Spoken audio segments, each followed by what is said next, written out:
Hello, witches! Grab your goat, grab a drink, light a bonfire, because it is time for the Witches Movie Coven. Yes, indeed, witches, real witches, talking about witches in movies or witch adjacent. My name is Patti Negri. I am one of your hosts.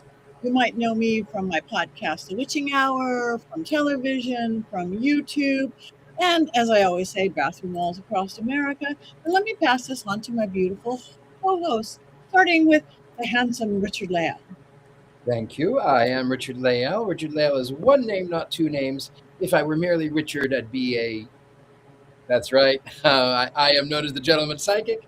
I'm a psychic medium. Used to be a psychic small, but I gained some weight. But I'm working on that. I am here in New Orleans. I am also well known from television and from this podcast, but also University of Magicus. I'm a little bit of everywhere. Also, if you would like to sleep with me, you can go right over here and join the coven. You can go to Mystery Control and get a pillow with my face on it. You can, at some point, we'll be able to get into Patty's panties again, but not right now. You can be a bro witch. You can get our books. You can get all of the things that we have. You go right there to Mystery Control. Also, hit the like, the comment, the share. It helps us to continue to give great entertainment for viewers like you. Thank you very much. Thank you. And the one and only Courtney Buckley. That's me, Courtney Buckley, ghost bait on Scared and Alone. I am accompanied by Fettuccine, who you all have met before. And also, as promised, I see it noted in the chat, where's Jason? Did Courtney hex him out that bad? I did bring Jason's name in a jar, so have fun, Jason Mankey. The land sharks are coming. Thank you very much. And now, as Courtney just mentioned, Jason is unavailable right now. He's been stuffed into a jar. And our beautiful Heather is off flying across the world right now. But we are not lost by any means. We have our two favorite regular guests. Let's take it down to Jenny C. Bell. Hi, I'm Jenny C. Bell. I am the author of 2 books, not 10. I am the author of Spirit Crystals and separate book Divergent Witchcraft. And I love coming on the Movie Coven and being a beloved substitute teacher here. Thank you very, very much. And again, the beautiful redhead Scarlett Amaris. Hello, I'm Scarlett Amaris. I am a screen and television writer. I've also directed music videos and I've authored books, and I love to talk about movies and all things witch adjacent and witchy, and so I am thrilled to be here once again. Thank you very much. And also a huge shout out to our behind the scenes Tabitha Meadows, our fellow witch who is goddessing the entire chat room for all of us. So a shout out to Tabitha. And of course, our producer, Rob and Christine, who are on the other side of the camera as well. So this weekend, today, we are doing Dancing at Lughnasa, a 98 film with Meryl Streep and all sorts of fabulous people. 'Tis the season, I must say. So hopefully you guys all watched it. But just in case you didn't watch it, before we go on a deeper, Richard-Lael, do you have a synopsis we can give about this? I certainly do. Now, I want to be very clear with everybody before we get too far. Dancing at Lughnasa is spelled. If you're watching Dancing at Lughnasa, you are watching a completely different film, I guarantee. I promise you don't want to watch that film. I think I started watching that one, actually. I started watching something on YouTube, and I thought, my goodness, they have bagpipes playing the entire time. No, it was a pirated copy, and they were trying to make certain that they didn't get copyright restrictions. So the entire time that Meryl Streep is talking, it's...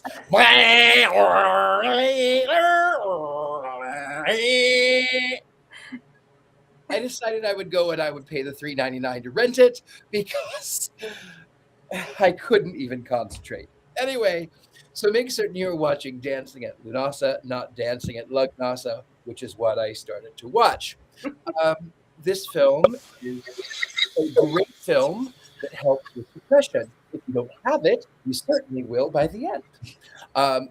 Great film told from the perspective of a little boy named Michael, who was 7 years old in 1936. He is now moved on. He's now an adult, and he is the narrator, and he speaks in intervals about this summer in 1936 in Ireland. He, Michael, lives with his mother and his 4 aunties. Now, if I were to say the names Jack and Rose, and one of them is certainly Irish, you might think I was talking about the Titanic. I am certainly not. I'm actually talking about this film. So, told from the perspective of this 7-year-old boy in retrospective, he lives with his mother and 4 aunties in an Irish cottage. One auntie, Kate, played by Meryl Streep, is a school teacher at a Catholic school. 2 aunties make money by knitting clothing, and his mother, I don't know how she pays. In fact, it's actually brought up, how does she pay for this boy? At any rate, everything changes in this summer because his Uncle Jack comes back from a missionary trip from Africa, from the continent of Africa. And this Uncle Jack is a priest, but he also is slightly controversial because while he was in Uganda, he learned to accept the spiritual practices of those living on the African continent. And when he returns home, he's supposed to deliver Mass, but the Catholic Church is not too happy to have a priest who also accepts paganisms, which, by the way, Lughnasa is paganisms. They have a festival every year where they dance and they celebrate to bring in the harvest. Anyway, so the uncle comes home, and then shortly thereafter, Michael's long-distance father has come back, and he draws the news that he is going to fight in Spain to help Spain retain their democracy. And meanwhile, there is rumor that there is a factory that is going to be built that will threaten the livelihoods of 2 of the aunties. The Kate character is threatened with having her job lost because her brother, the priest, is now accepting of pagan traditions. And in the end, we've danced, we've seen this perpetual dance that they have. And in the end, the narrator comes back to tell what has happened to all of these characters and how his life had changed forever from that moment forward. And in true Irish form, Kate loses her job. The 2 sisters go to London where they die of starvation. His mother gets a job at the factory where she hates it for the rest of her life. His father does go to Spain, gets injured, and then just sort of writes on occasion, and then he just stops writing altogether. The Uncle Jack, the priest, dies of a heart attack shortly after returning home from Uganda, and they lived happily ever after on potatoes. Thank you. Thank you for that. Now we've got this lovely film. Now, today, she didn't have a scarf on, but Jenny C. Bell is actually going to play Heather Green with all the technical, the movie, the facts and things about this film. So passing it on to you, Jenny. Thank you. And before I even attempt to fill the shoes of our movie goddess of facts, I'm told that we have a lovely little message from Jason. Couldn't be here, but he prepared something for us. Well, hello, Coven. I'm sorry I'm not with you all tonight. My wife and I are rocking and rolling at a concert in San Francisco. It's a band that you've probably never heard of called the Old 97s that we just love. But that is not why I'm here. I have a little segment to talk to you about one of the greater Sabbats, and that is Lughnasa, which is, of course, a part of tonight's episode of the Witches Movie Coven. Lughnasa, or Lammas, is considered the first of 3 great harvest festivals celebrated in a lot of different pagan traditions. Lughnasa is an ancient Irish Celtic holiday, and there was an equivalent version also celebrated in Wales. We don't know a whole lot about what the ancient Celts of Ireland did on that particular day, but the day itself was named after the god Lugh, who was said to be a god of many different skills. And if we think about agriculture, well, it takes a lot of different skills to plant crops and then harvest the crops and then process the crops. And so perhaps Lughnasa is related to that in some way. This day is also called Lammas, which means loaf mass. It's a holiday that was adopted by Christians and might have been celebrated by the Saxons before that, who were pagans, and might have been borrowing Lughnasa from their neighbors. So today, when we celebrate Lammas, we tend to celebrate the grain harvest, and a lot of Lammas celebrations revolve around bread. Of course, you can make the holiday about anything that you want, and I think it's always really important to look at what is happening in your backyard. As I said before, we don't know a lot about how this holiday was celebrated 2,000 years ago, but in the Middle Ages, when they started first writing things down, there were a couple of things that happened every year around early October, and a lot of those were fairs, the payment of rents, elections, and the opening of public lands to people. And I think that a little bit of that still shows itself today. If you've got a county fair or something, it's probably an echo of an ancient Lughnasa or Lughnasadh celebration. People say this day in many different ways. This holiday is usually celebrated on August 1st, though there are a couple places where I see it as being listed as August 2nd. Today's August 5th, so we've sort of missed it. But if you're one of those pagans or witches who celebrates these Sabbats astrologically, you're probably about right on time. I don't, so I'm not sure exactly what the day is, but it's usually between now and August 7th. Anyway, Sabbats are more of a season than a particular day. But that's about it. That's our little couple of seconds about Lughnasa, not me being funny. I hope that everybody is having a great week and a great Wednesday night, and I will see you all soon. I love that. Thank you, Jason. So we were on the same wavelength because I knew I couldn't really be Heather because she is just such a wonderful spirit to try to embody. So I'm doing some movie facts and some. I've always said Lughnasa. And then I'm hearing Lughnasa in the movie, and then I'm hearing new witches say Lughnasa. I just want everyone to know we're doing our best. Those of us that learned pre-internet, we couldn't Google how to pronounce things. We had books, and we stumbled, and we stuttered, and we said to our friend, "Does this seem right?" And they said yes. And so here we are. It's ingrained. It's Lughnasa for me. Okay, so some things you need to know about the movie. First, it's based on a play. And when I was sharing in our coven that we were going to be doing this movie, and I was like, I'm so excited to watch it. It looks really cozy and kind of sweet. And someone was like, no, I saw the play. Have Kleenex near you. It's devastating. And so I didn't think the movie was devastating, but I think the play is more so. The play is also partially autobiographical. So our little Michael that was based on a true story of the author, Brian Friel, who stayed at his aunt's house at the age of 7. So we have some truth there. It does feel very real. Very realistic, the story, because it kind of meanders. Our biggest star is Meryl Streep, and she plays Kate. I thought I knew of all of Meryl Streep's movies until today.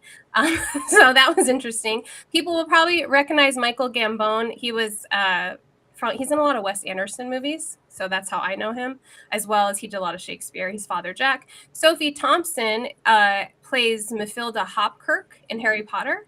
And she's also the sister of Emma Thompson, who played Professor Trelawney. So people probably also recognized her.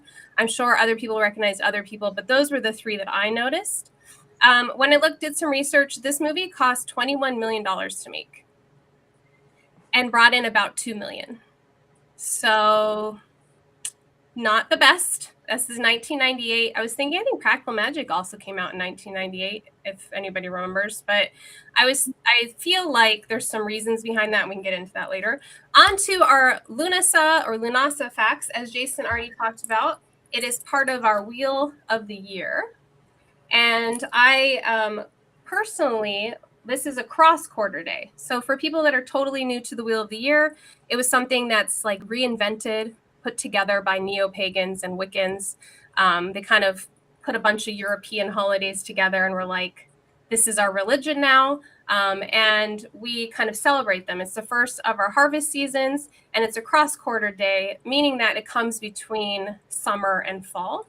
And I totally agree with Jason. I'm actually currently writing book number 3 about celebrating the Sabbats seasonally. So we are in the season. If you did not do anything with like a corn doll or any kind of harvest celebration, it's not too late. You can just jump in. And then Jason mentioned it's named after the god Lugh. And I have Deborah Blake's Deities book here because she's more of an expert than I am. And she said that Lugh is the Celtic sun god. He's also known as the patron god of craftsmen, as well as being a mighty warrior. He's Lugh of many skills. And in the movie, the aunts do knitting, and then there's dancing. And so there's this crafting. They also all really love movies or music. So it definitely connects with him. Lugh embodies the power of the sun with its life-giving energy. So those are some movie and Lughnasa facts. I've always said Lughnasa as well. I was going, is it Lughnasa? Have I been saying it wrong my whole life? I don't know. Like, you're right. The internet, old witches. I don't know. What do you say, Scarlett? How do you pronounce it? I always say Lughnasa. That's how I've always, and I've heard it that in Europe too. Like, I've spent a lot of time in Ireland, and yeah, I've always called it Lughnasa. Maybe it's their Irish accent. Oh no. Anyway, potato, tomato, tomato. Let's go there. I kind of feel this, like, it doesn't, as long as you know what it is, like, if you're a little bit off in the pronunciation, who cares? It's like how people say Hecate, like, that doesn't bother me when the Greek pronunciation is Agate, like, whatever, as long as you're there and you're interested in it, that's what matters most of all. Thank you. One of my favorite parts, I just want to say, because when I was last year or the year before, something like that, when they were digging in the dirt, that was the peat, that was the 10,000-year-old peat. I forget what they called it. Oh gosh, it just left my head. One of my prized possessions of life, and I didn't literally dig it out, was they gave you this, and it's they've been digging it up for it's like the bog, it's the peat. They call it the turf. They call it turf. The turf. Yeah.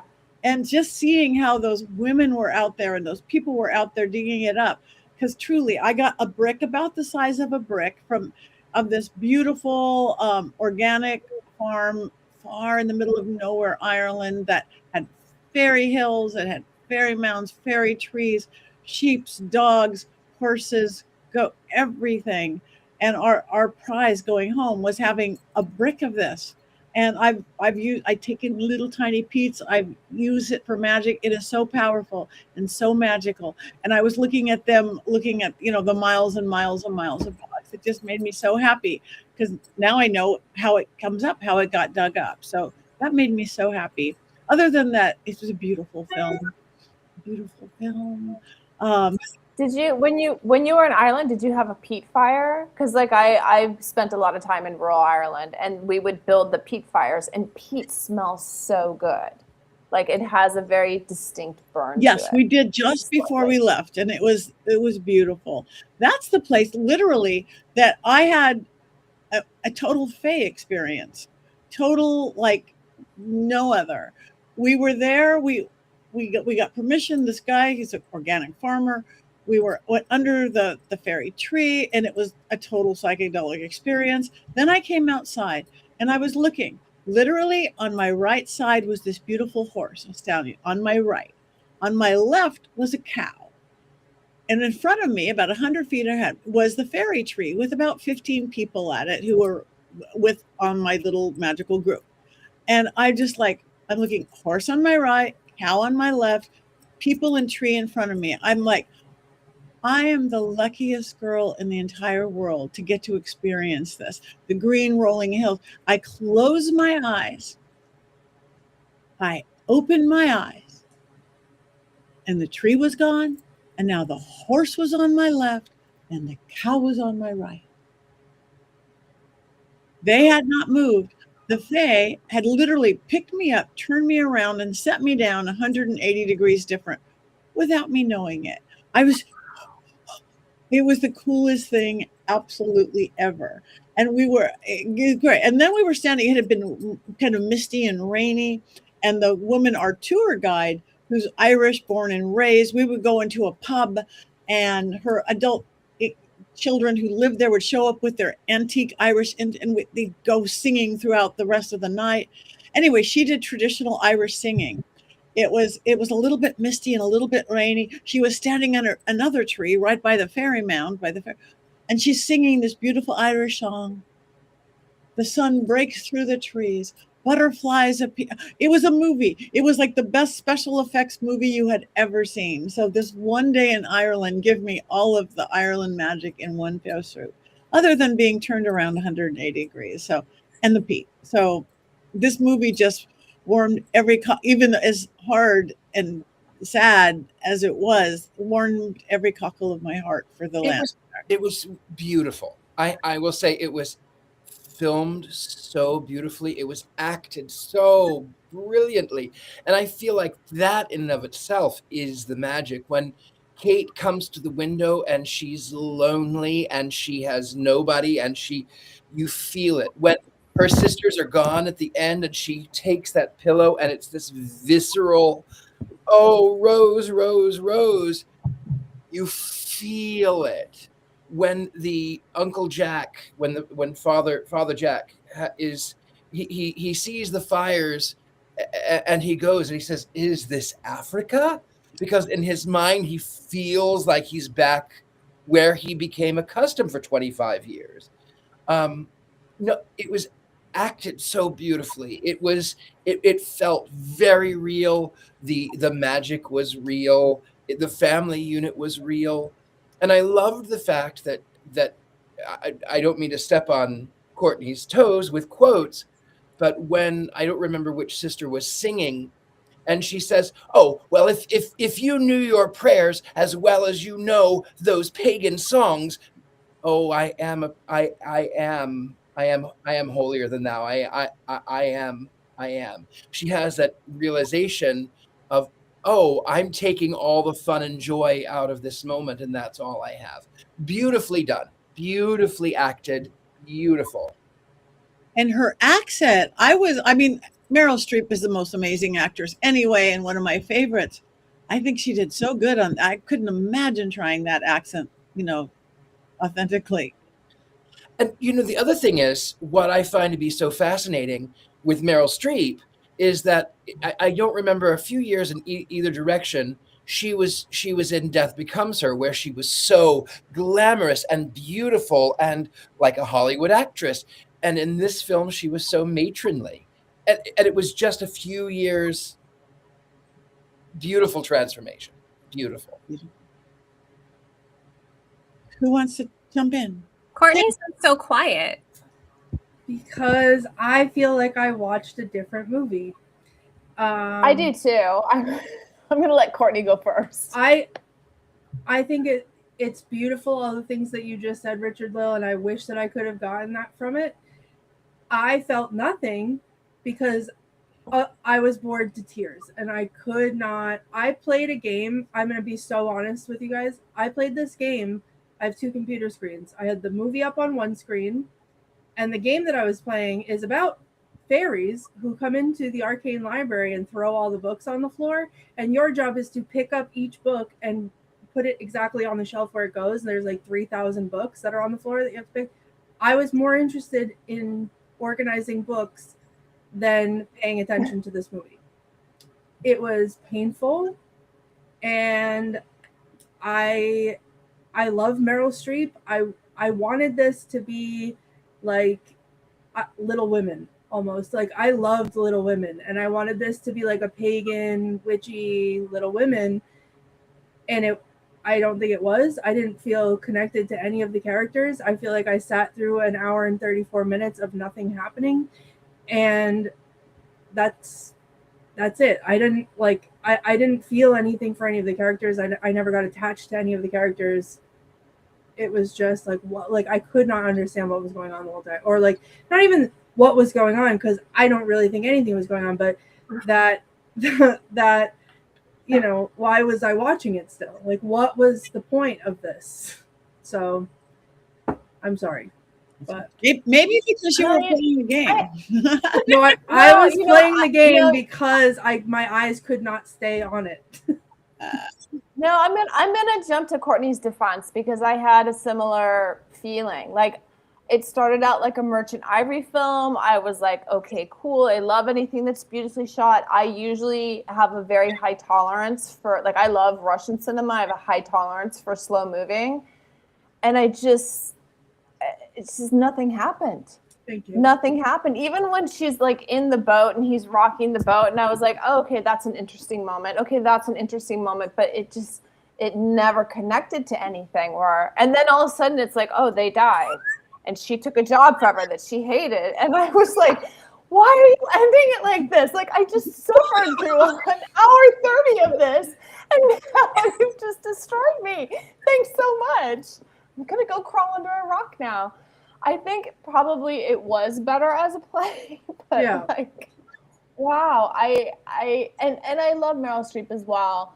And I do think that it was beautifully acted. I can see why it only made $2 million. And it was so expensive. Like, there was something just emotionally missing from it. Like, it was so dour. And, you know, even the pagan scenes seemed very out of character. Like, yes, they're all drinking poteen and they're all like jumping through this fire with the masks, and then I found myself being like, did Ben Wheatley steal those masks for Kill List? And like, it didn't connect. And I wish that they had like delved more into the missionary brother coming back from Africa and what he was into, because there were a huge amount of people that came from Africa at that time that, you know, had documented various tribes because those tribes were still around. So like, that was a little bit of a missed opportunity as well. I didn't hate this movie. You know, I can't say, oh my God, it's bad, because it's not bad, but it's incredibly boring. I see. It was late night after 4 days in New Orleans, and it was like not the film they usually want to watch. That should have been the shark film, but I actually did stay awake, so that's pretty good. It was hard at times, but I did. Why do you think 21 million? That must have been salaries, because it wasn't like there's a bunch of special effects. They had kind of location. That must have been. There was some expensive camera shots, it felt like. There's really expensive camera shots. There was a lot of cranes in that. And this is like before your drones and whatever else. There's a lot of beautiful crane shots. A lot of expense went into shooting that, for sure. Yeah. It was beautifully filmed. And but like just kind of muted. Is that like a good word? I feel like there's like the volume got turned down. Like, it could have been more. And then it was so weird how it was like the ending. It was just like the ending was like the climax, and the ending is on the little boy's story. Like, instead of showing us those things, it was like, and then all this tragedy and end scene. And it was like, gosh. Well, that's the thing that everybody remembers is the ending, because it's the only really truly tragic thing that happens in the movie. Or the only thing at all that happens in the movie. I will say that I feel like. Sorry. Right. Go ahead. I was just gonna say I have to agree with Scarlett in the sense that, like, I love a slow day. I have been known to watch a movie that's 2 hours long and feel like it wasn't long enough, because, like, Sinners. I could have watched Sinners. I could have watched a cut of Sinners. Right, because I was emotionally invested. I cared about the characters. I cared about all the things. And I did not give a flying you-know-what about anybody in this movie. So the hour and 34 minutes felt like 5 hours of just, like, I should have watched paint dry. So, I mean, that's the thing, is it definitely was missing something. Like, there was no payoff other than the fact that it was like, oh, great, everybody died. Okay, good. I'm glad I didn't spend an hour and 30 minutes caring about them. Like, it just, I don't know. I will say I was stayed rough. awake. I did not fall asleep in this one. I watched it this morning, and I only skipped ahead like 10 times. Okay. 10 seconds at a time, like 10 seconds at a time. Okay, I don't need to know what that happened. Okay, 10 seconds, like 10 times. So it was a slow burn. It was beautifully shot. It was beautifully acted. But I will agree with you. Now, end of show, everybody. We it was incredibly slow. I can see why it only made $2 million out of the $21 million that was spent. I really would have liked there to have been more investing in Uncle Jack.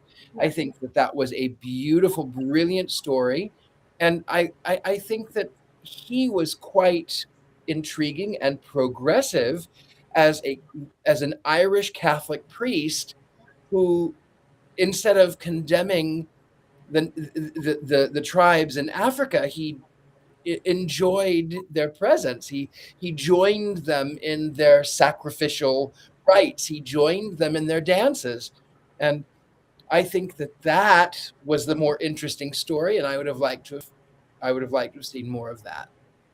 Also, if you're going to call a movie Dancing at Lughnasa, show Lughnasa. No, don't show like a weird version of belting. You know, like where was the Lughnasa other than maybe the reed mask thing? Like, where was it? This is blood orgy of the she-devils all over again, because there was neither enough blood or enough orgy in that movie to call anything. So Yes. No boobs, no butts, 0, not enough. and butts. I But kept there was a watching radio. Go ahead. Radio that was its character in its own. Yes, the radio was Lugh, right? That's Yeah. right. Yeah. And they got it to work that one time and they all danced in revelry. Yeah. And then that was it. Our producer says, "Room without a view." Clever, very clever. What? I love Room Without a View. It's a great film. All right. Have we completely discussed this movie in 30 minutes or less? I would like to say I love this comment from Oceanus. All Irish films move slow like a Fellini film because nothing ever happens in Ireland. Realistic pacing. Love that. Okay, well, you know what? Then I take back what I said. That's fair. And I had an Irish. It reminds experience me, when watching my this mother movie. read a book when she was years ago now. It was called Angela's Ashes. Yes, I was And going to it took place in Ireland, and basically Angela ends up by being cremated at the end, and her book never gets written. Ironically, my mother always wanted to have her book written, and then she gets cremated and her book doesn't get written. Anyway, so she wanted Angela's Ashes, and sadly she got it. But Irish stories, they are a little fatalistic. Oh, they're Yeah. absolutely dour. I can remember being in Ireland one time and in this small village called Drimoleague. And it was during the winter, going down this incredibly dour village, and it says, oh, it was revamped like 2 years ago. And I was like, I don't want to see what this looked like before that. And the power had gone out, and I was like, all I want is a coffee. I just need a coffee. Like, somewhere has to be open for a coffee. And I see a light up in the window, and I'm like, yes, it's a coffee. And so I make my way through this small village to this one light in the window, and there's a body lying there. Like, a body. It's awake because it's Ireland. And like, They have coffee. like Ireland is dour. Where I was staying, people drown themselves in the bog constantly, and it was like a foot deep. Like, Don't say constantly. You had to work hard to drown yourself in the bog. Well, I like what Mary Jane said. Been to Ireland? Anybody? The Irish are really boring unless they are drinking, Or drowning themselves Or they're in the bog. Like I think that's the That's t-shirt actually true. for tonight. Constantly drowning themselves in the bog. Like, I want that tattooed across my forehead. That was so funny. With travel to Oregon or travel to Ireland, constantly drowning themselves in the Yeah. bog. Oh my gosh. I was going to say that I've read a lot of Frank McCourt. He did Angela's Ashes, but he also did Teacher Man and Tis, and those are hilarious. So, like, the Irish are also really funny. Like, my favorite uncle, Billy, who passed away, he was the funniest of all of my uncles, full-blood Irish. There was, I think, some attempts at, like, sad humor in this film. But, yeah, I just kept thinking, like, is it me? Am I desensitized from modern movies being so, like, what my husband will term it as whiz-bang? Like, all the rock music and the quick cuts. And am I forgetting what a slow film is like? I kept questioning myself, but my son came in at one point and laid next to me for like 5 minutes, and he's like, "Oh my gosh, this is so boring." Yeah. 5 minutes, and he's like, "This is so boring," and I'm like, "Okay, friend, you can go now." But like, that's the thing, is I could watch a in the life of someone if they were someone worth watching a movie about a day in their life. Like, it doesn't even have to be anything special. But if they were an interesting person, or like I felt connected to them in any kind of a way, I don't care that they're not doing anything. I'll still watch that movie and I'll root for them. Like, none of these characters were anything. Like, they're not memorable. I don't remember any of their names. And like, even though I was playing the game, that game doesn't take all my attention. Like, I was so bored that I couldn't HD, was like 90 HDing, and I had to do something while trying to consume this in any way, shape, or form. It was a lot. I cannot wait for your quotes, Courtney. I know. Wait. Well, I barely have any. There was say. Okay, I have been stressed about this for 3 hours, because what am I supposed to say when they didn't say anything? They talked the whole time. And been dancing and said nothing. And said I don't nothing. know. I just look at the pain. I mean, it was pain. Like the poor girl who was in love with the married guy, the wife is gone and she couldn't be with her lover.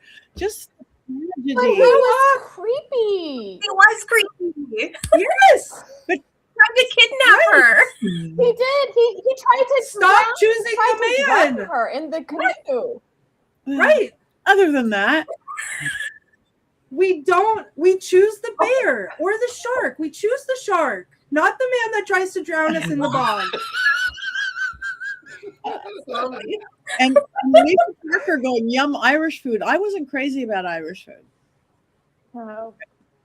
No, I've never heard anybody say that before. No offense to the Irish, but I've never heard anybody say Irish is my I favorite. wasn't crazy about Irish soda, but anyway, well, since we've talked out this film, we'll go with your lack of quotes, Miss Courtney. Okay, well, Richard-Lael stole one. Say it again. Just say it again. No, say it again. No one will. No, because hold on. Because the only other one I didn't write that one down, but I remembered it kind of, and I was like, and then I didn't feel like going back because I'm too upset that I spent $3.99 on this movie. I didn't feel like going back. So thank you for taking it over. The only other one I have is when I think I've come home to die. And one of the other people says, "Jesus, don't! We can't afford to bury you." And then nothing else. They said nothing else. They could have just thrown him in the bog. For real. Right. Obvious. Well, but now we know about the bog. So I don't understand. I understand this movie even less, because you know what I'd watch? I'd watch 3 hours of people drowning themselves in the bog. That's what I'd watch. And I would not have played a game during that movie, because as a self-proclaimed bog witch, that's what I wake up looking like sometimes. Like, I would watch that. That would be so great. This movie is like, I don't know, a toilet. I love that you guys are complaining about spending $3.99 on it, and I was like, damn, I had to download the Roku channel. Like, yeah, me too. I'm gonna watch it again. I was like, I had to get Roku for this because it was free on there. Oh, great. Good to know. I'm so glad. I've never been more mad actually right now than. Not even at Jason? You've never I'm- been more mad than at Jason? No, I'm not mad at Jason anymore because he's in my jar. So I've channeled all of my Jason Why did anger you in there. Why did you hex But- Jason? What happened? Yeah. Because last week was Shark Week, and my special interest is sharks, and it always has been since I was 2. And Jason said that that Shark Week is not a real holiday, and that people who celebrate Shark Week are like whatever he said, I don't know, bad things. So I told him he was dead to me, and I was putting his name in a jar. And I'll have you know that Nathan get a chance to do it, but Nathan and I had a plan, and we were going to make a video of putting Jason's name in the jar to premiere. And he even bought a shark onesie, and we were going to go to the lake so he could emerge from the lake in the shark onesie, and we just didn't get a chance. It's not too late. Yeah, I was just saying that there's always. But that's how mad Right. I was at Jason that I put in all of that effort about that, and I'm still madder that I spent $3.99 on this movie. And Shark Week exists because of us neurodivergent people. That's why it's a Correct. holiday. Thank you. We made it a holiday with our special Yes. interest in animals and animal facts. Yep, and my special interest was wildly on display last week as I got to recite all of my favorite shark facts and get in arguments. And all I've been doing, that's what I fall asleep to. And my new reptile, my bearded dragon, he likes to watch Shark Week after mom and dad go to bed. So that's what he likes. And that's what I like because sharks are my favorite. And that is my special interest. And that's why I still have the shark over here. And I almost also thought about wearing the shark onesie on the show today. The hood is the shark. I might do that next week to surprise Jason when he's back. It's always Shark Week for you, Courtney. It's shark life. I have shark tattoos. I have sharks all over the house. Here's my IKEA shark. He's still back here. I have shark license plates. I moved to a different state and I haven't given up my license plate yet because I cannot bear to get rid. So it's terrible because I love the sharks and I have not been shark hunting. I think once this year. And so for Jason to say back now. For Jason to say that Shark Week is not a real holiday. And what is this movie? Okay? So this movie This is movie's not real. about a real holiday. Right, but I'd rather than watch this. For I'd rather $3.99. celebrate. Right. I'm so mad. I would never I'm watch mad. it again. I would never, ever, ever watch it again. I would never, ever, ever watch this film again. However, I have to say it was very pretty. I didn't fall asleep once. I only skipped ahead 10 times. I watched it at normal speed. That's a big deal for you.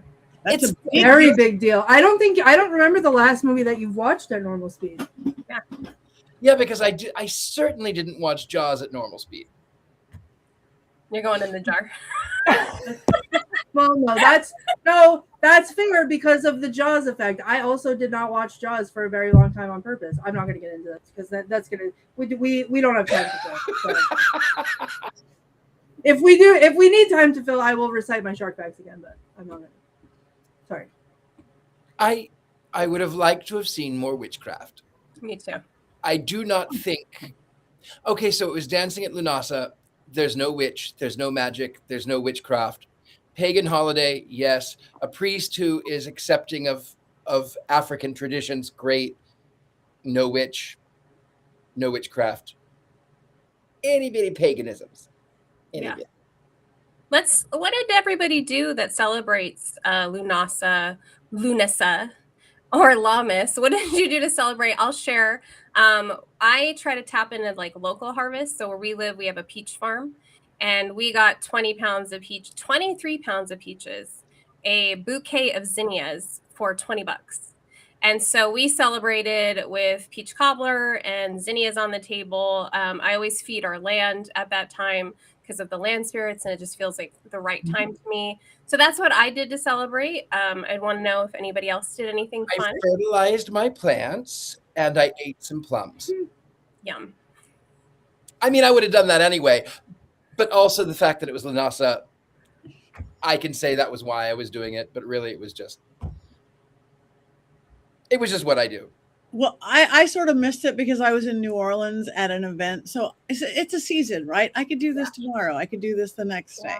I ate crawfish and no. So, but I did go down and greet the river, which I do in New Orleans to the spirit of the river.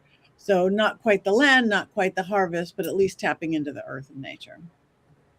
Yeah, I climbed down a mountain and saw my first moose. Ooh. A mom and a baby, two meese. Yeah. But that was not, I don't celebrate anything, so that just happened to line up. I don't really celebrate Lammas. Like Lammas I celebrate the second and the third harvest, but the first harvest, I mean, I've taught the Wheel of the Year for years. I just feel like it's a little bit, there's too many, coming from too many factions putting onto it that feels a little bit made up to me, that it just, to me, it's just summer. Like this is the height of summer, like the beautiful long days and whatever, even though I know that we've gone past the solstice. But I always start the harvest at the autumn equinox. And then, the last harvest is at Samhain. All right. So we have one thing left to do. No, Jason. We already had Jason. But it is time to vote. Grab your wands or your chickens or your roosters or whatever you. I'm going to have to say no.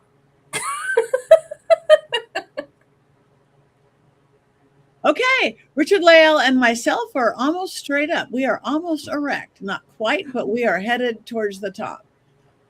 We've got a real middle of the way for Scarlett and big fat downs for Jenny and Courtney. Okay, so what we do need to hear of is all of you in the chat room. Did you watch it? Or if you didn't watch it, or how are you being influenced by all of us who did watch it?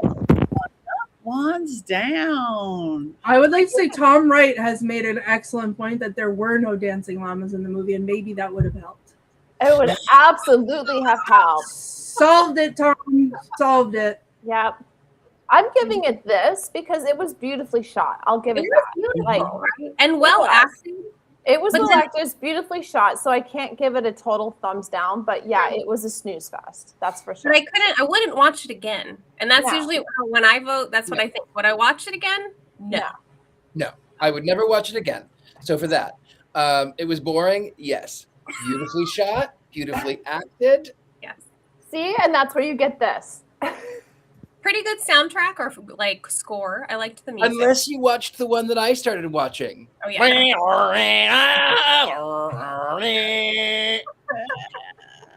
All right. Well, what I want Richard-Lael's impression of bagpipes to overlay my bog drowning, and then I can die happy. Yeah.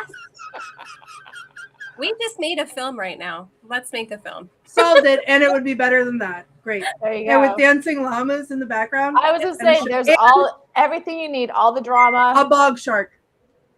Oh my God, a bog shark. And not a single shark in this movie. No, not in this movie, but in our movie, in the bog shark movie. Yes. With Richard-Lael voicing the bagpipes. So, I mean, we're gonna swap this. That's gonna make and then make $21 million. Obviously, Absolutely. That's a hit. And that bog shark better be prehistoric looking. Yes. Better be. Obviously. But it's like a mossy, like Absolutely, yeah. Yes. That is good. All right. Anybody remember what we're doing next week? Mother of Flies. Mother of Flies. Okay, Mother of Flies. Do we know what year it is, or there's only one It Mother came of out this year. This year. Okay. Or last New year. movie. Mother of Flies is akin to Lord of the Flies. Just so you know. It's Lord and a Lady. It has to be, I'm sure. For sure. And I was told it's an Addams Family flick. But it's not ADDAMS, so I probably won't enjoy it. It's not No, yours. I think you. And I think you'll enjoy this. We'll see how fast he wants. It is streaming free. Let's free. check that so from now on. I don't have to be. Well, I did check it, and it did not tell me that it was on Roku. And I have a Roku TV. So Yeah, I didn't tell me. I had I'm Roku, and I impressed. didn't know it was. It was someone in my coven. She's like, it's free on Roku. I was like, thank you, friend. Excuse me. All right. Well, Yeah. what? That sounded like the rainbow. Mother of Flies next week. I Everybody. love this film. Well, it's Toby Poser. This film's great. I went to the premiere. It's fantastic. Okay. So it's better than this one. It'll be good. So, Yes. all right. So while we're still, and we have a few minutes, does anybody have anything coming up that they want to talk about? Karen, I do. Go, Jenny Seabound. I just wanted to share that I have a podcast with Granddaughter Crow here on YouTube. We premiere every Saturday, and it's called Believing and Beyond. And we interview different creators, and we have Marcella Kroll this Saturday, and she made like a really cool Egyptian-inspired oracle deck. And we kept having these really weird moments where we were pulling like the same card on air. So it's going to be fun. Oh, good. Thank you. Yay. That's very cool. Anybody else? I just put up a self-paced creative writing course that has to do with esoteric principles called Witching the Art of Words, which I'm really excited about. That took me months to do. And I've also got the esoteric salon, The Forbidden Pantheon, which I'm teaching Saturday at 10:30 on Zoom, we're doing Circe this week. Beautiful. Anybody else? I am easy to find. I have nothing really going on excepting for I have seances here in my home. I have tarot readings here in my home, or also at the shop down in the quarter. If you happen to find yourself in New Orleans and are looking for something to do, I do have something coming up actually in October. I'm going to start advertising now, middle of October. I'll have all the information later on. I'm going to have a tea party for people, and it is ticketed. You know, it's limited. So my house is not a big house. It looks big in pictures, but in person, it is not a huge house. So it is. Thank you. It is. It does make me very happy. It's nice and gloomy. So you know, if you are around in October, you can come and see me in my home for tea. Otherwise, you can come by for a seance, and I also serve tea in my home. We spill the tea for the spirits, I like to say. Thank you.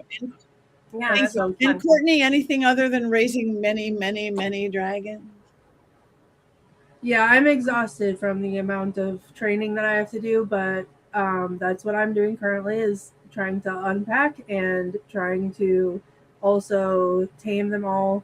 And but in early October, Patti, you're coming. We have Mass Paracon, and I will be there. So we can start talking about that. That's in Taunton, Mass, and it'll be so much fun. And you can come and say hi to us and whatever, and tell us your favorite movies, and hope that I don't grow teeth and bite your head. So She's working on it. maybe I'll bring my jar with me so that I can put people's That's names good. in. Thank you. All right. For me, anybody in Southern California, I am really excited. I'm going to be doing Midsummer Scream, which is, I think, billed as the largest horror convention in the country. Thousands and thousands and thousands of people. It's like Comic-Con, but for horror. And I'm going to be working with the equally spooky and fabulous Winchester Mystery House. I'm going to be at their table. I'm doing book signings, several a day. And Midsummer Scream has hired me to do 2 seances for Midsummer Scream and Winchester. Winchester is bringing some of their haunted objects from the Winchester Mystery House. We sold out the first one quick. We're doing a second one. So that's this weekend in Long Beach. We'll be right next door to the Haunted Queen Mary. It's going to be great. And then I've got all sorts of other fun things. It's that kind of summer. And then a couple of weeks, I'm headed up to Virginia City, again, super haunted city, doing a haunted doll tea party. Yeah, we've done many spooky things together, Richard-Lael. Haunted doll tea parties, paranormal investigations, all sorts of exclusive stuff at the equally haunted Mackey Mansion. And then it just gets busy from there. On the weekend of mid-September, 18th and 19th, I'm going to be 2 big events in one weekend, all in Pennsylvania. I'm doing Underworld Culture Convention, gounderworld.com. I'm doing seances at haunted train stations, teaching a couple of classes, haunted doll classes, jumping in my car, driving to Penhurst Asylum and doing a Ghost Adventures thing that you guys can do with us, with Aaron and Jay and Lauren from Ghost Adventures and myself.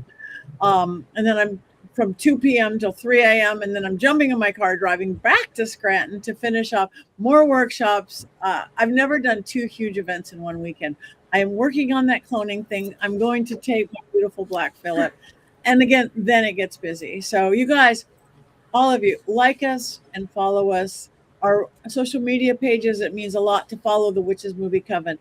Follow us individually, Jenny and Scarlett and Courtney and Richard-Lael and of course Jason and Heather and myself. Of course, as a group, we all have individual websites. Please go visit us. Most of us have books. Get our books. And just find your magic. Show us the love because we love you guys. We love you guys. Oh yeah, Ghostlight Nat. Thank you, Tabitha. She's mine. Says she is my magical Tabitha. I wouldn't know where I was ever with not for Tabitha. One of my favorite things I'm doing right away, right in LA, because I rarely get to do things. I'm doing anything with, you guys might have heard of her, the Pythian Priestess, my friend Ashley Ryan, big TikToker, big social media girl, works with Sam and Colby all the time. We are doing our first very immersive at 2 theaters in one night. Half of it, because what we have in common is we're both super witchy girls and we're both super paranormal girls, and we're combining them in one evening. The first half of the evening is in your typical little Hollywood black box theater that's super haunted, as most of them are, doing witchy ritual and spell casting. People come in, you don't have to know what you're doing or witchy, and we're going to do that. And then we're going to cross the street to another super haunted little theater that's a little more magical looking and doing a complete paranormal investigation. So you guys get witchy stuff. I was going to say the wrong word. Witchy stuff and Mine, we're all swearing today.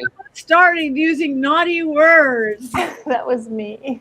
I blame her completely. No. So yeah, all sorts of fun stuff, you guys. So like us, follow us, say hey. And more than anything, we want to thank you guys. Again, Tabitha for running our chat room and keeping us all in line. And for all of you, we like your votes. We like your comments. We're watching them. We can't comment on all of them. Rob puts up a lot, but we really appreciate them and they will be there forever. So thank you. Check out my Witching Hour podcast. New one drops every Monday. I do not believe I have missed a single week in almost 7 years. Wow. Check out a school. Come see Richard-Lael. Come see myself at our University Magicus. The world's most affordable spirituality and magic and occult school where you can get classes for $20 or less. Hello, we're on our way. I always say that. It's supposed to be on silent. Nothing in my house is silent. Not my dog, not my cat.